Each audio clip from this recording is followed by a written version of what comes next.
Muchas gracias. Pasamos y doy la palabra también a mi querido Edu López, vicepresidente de ENATIC. Y Edu, tú vas a hablar sobre novedades y retos que nos plantea este 2026 en relación a privacidad y derechos digitales. ¿Verdad? Muchas gracias, compañeros. Pues tienes la palabra. Adelante, por favor. Gracias, presidenta Belén. Se me oye bien, ¿verdad? A mí se me oye bien. Perfectamente. Sí. Muy bien, pues voy a aprovechar para también felicitar el Día de San Dato, además del aniversario de nuestra asociación ENATIC.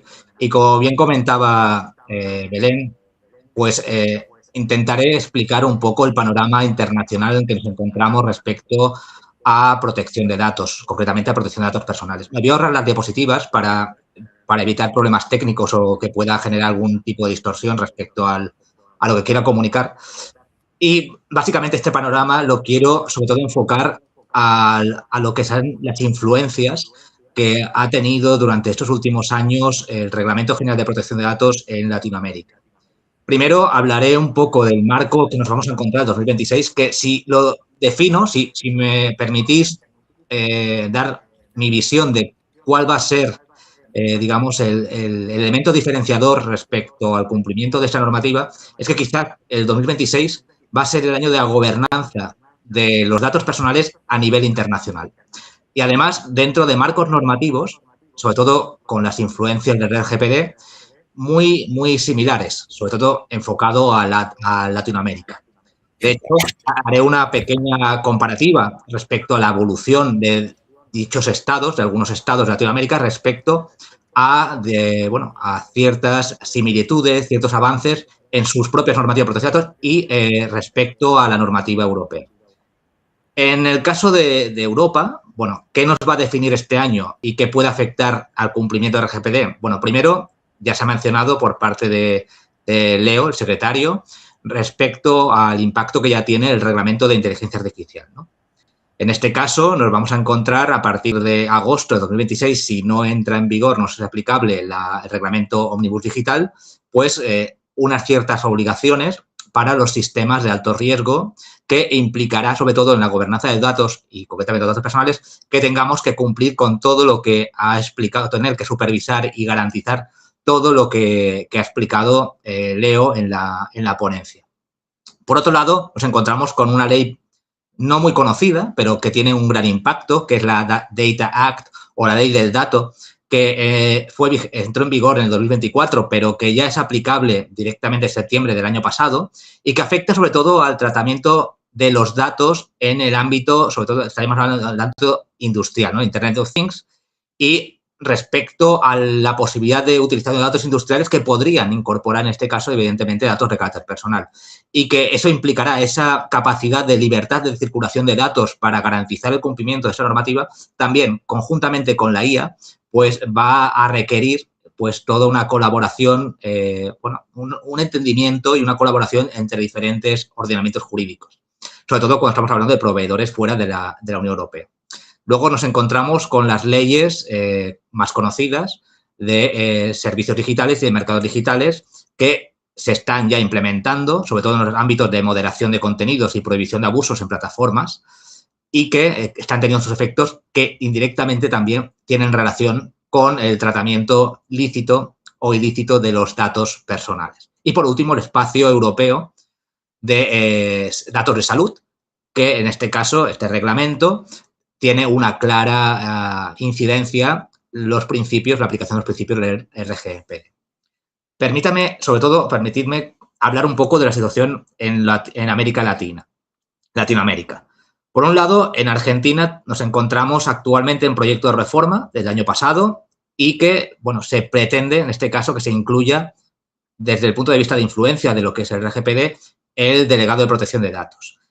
Como ya saben, al igual que Uruguay, tienen todavía el nivel de adecuación, la decisión de adecuación con la Unión Europea, son los únicos países, Argentina y Uruguay, y en este proceso de negociación se encuentra ahora también Brasil. En este caso, en el caso de Uruguay, hablamos de una ley del 2008, pero que se ha modificado en 2019, que no habla de obligaciones respecto a DPO o evaluaciones de impacto. Respecto a Brasil, de 2018, también incluye el reglamento de la autoridad y, como hemos dicho ahora, se encuentra en proceso de negociación para conseguir un nivel de adecuación equivalente, a través de la decisión de la Comisión Europea, a la normativa de la Unión Europea, el Reglamento General de Protección de Datos. Chile, 2024, es quizá la más reciente, que entrará en vigor el 1 de diciembre de 2026 y que aquí sí se va a exigir el DPO y establecer un modelo de prevención, además de la creación o la configuración de la agencia. Aquí sí, Chile ha sido la que más ha incidido, sobre todo, en el cumplimiento y en el avance de este tipo de marcos, que nos va a dar, pues eso, muchos aspectos interesantes, nos va a aportar mucha información, sobre todo los aspectos relacionados a la gobernanza a nivel internacional. Por lo otro, Colombia, de 2012, también una reforma que está en discusión. No es obligatorio el DPO ni la evaluación de impacto y también dispone del SIC de su autoridad de control. Por otro lado, Perú, que haré una mención especial después, la ley del 2011 con un reglamento del 24 y una directiva del 25, y cuando hablamos de directiva habla sobre el estatuto del DPO. Aquí sí, hay un DPO para grandes tratamientos y, digamos, aumenta las funciones de supervisión de protección de datos a la Autoridad Nacional de Protección de Datos. ¿Por qué digo aumenta las funciones? Porque hasta ese momento existe todavía, al día de hoy, lo que es el Indecopi, que es otra autoridad que sobre todo está más enfocada al ámbito de propiedad intelectual, consumo, pero que también ha asumido competencias en supervisión de la normativa de protección de datos. Por otro lado, Ecuador, de 2021, con un reglamento del 23 y que también dispone del DPO y, en el caso de evaluación de impacto de alto riesgo, con su propia autoridad de supervisión. México da de 2025, normativa, INAI se suprimió, se prevé que haya un DPO y DPA, pero digamos que las funciones de la INAI, que era la autoridad de protección de datos, las asume actualmente la Secretaría Anticorrupción.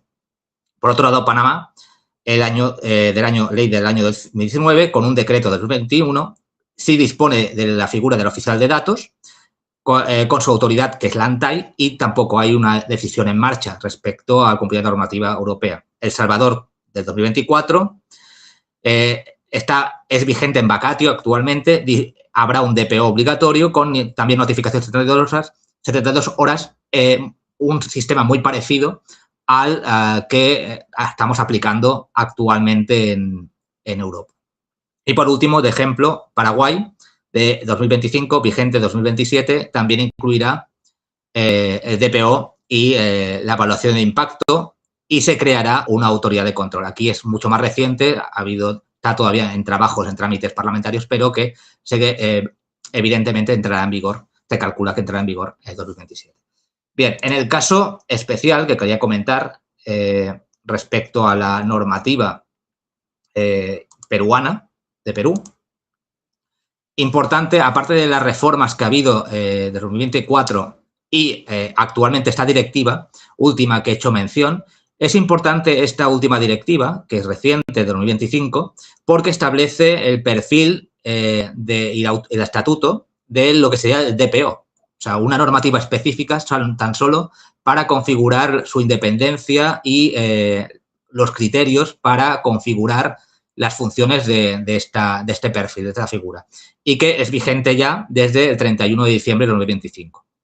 Por tanto, es interesante ver, en este caso, hacer seguimiento de la normativa, en este caso, normativa peruana, sobre todo por claras influencias de las últimas reformas, sobre todo la que fue aplicable a partir de marzo de 2025, del año pasado, con el decreto de 2024, que es el reglamento de la ley de protección de datos, porque tiene claramente rasgos comunes en los principios y en la aplicación del Reglamento General de Protección de Datos, con la curiosidad, ¿no?, que nos encontraremos de las dobles autoridades, ¿no? Una autoridad de protección de datos que se ha creado con otra que también tiene sus funciones, que es la Indecopi, que también abarca funciones respecto al cumplimiento y supervisión de la normativa de protección de datos. Bien, ya para ir finalizando, en este caso sí que va a ser interesante lo que hemos comentado antes, el borrador de decisión de adecuación que se publicó en septiembre de 2025 en Brasil, que de alguna forma sería el tercer país de Latinoamérica que consigue este nivel equiparable, a pesar de que en este caso Argentina también está en esa fase de revisión, pero todavía está vigente la decisión de 2003.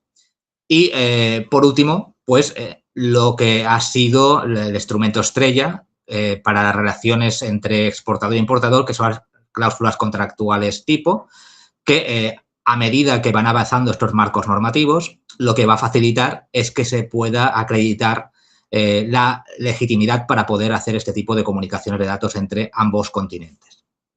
Por eso ya, para finalizar, el 2026 será un punto de convergencia entre Europa y LATAM, porque la modernización de las leyes en Latinoamérica van a permitir que haya crear una gobernanza de datos transatlántica.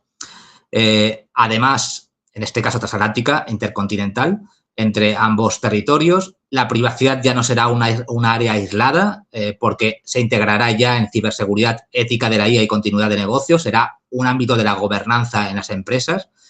El gobierno corporativo deberá liderar este cumplimiento a nivel internacional, no solamente al ámbito territorial que les afecte.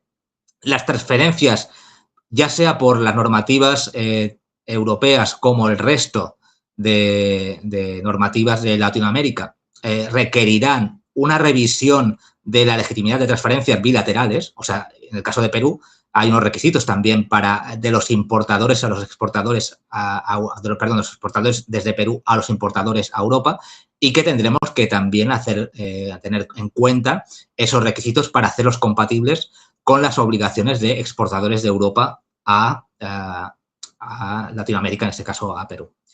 Y por último, promover, eso va a generar una cultura de la protección de datos con una clara esencia de los principios y derechos y libertades, lo que sean derechos digitales de la Unión Europea.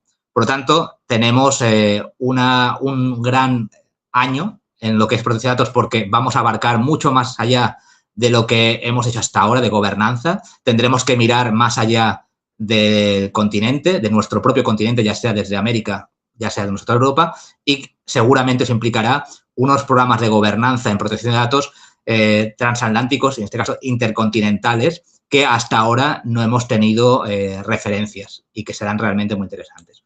Pues hasta aquí, muchas gracias por vuestra atención y seguimos.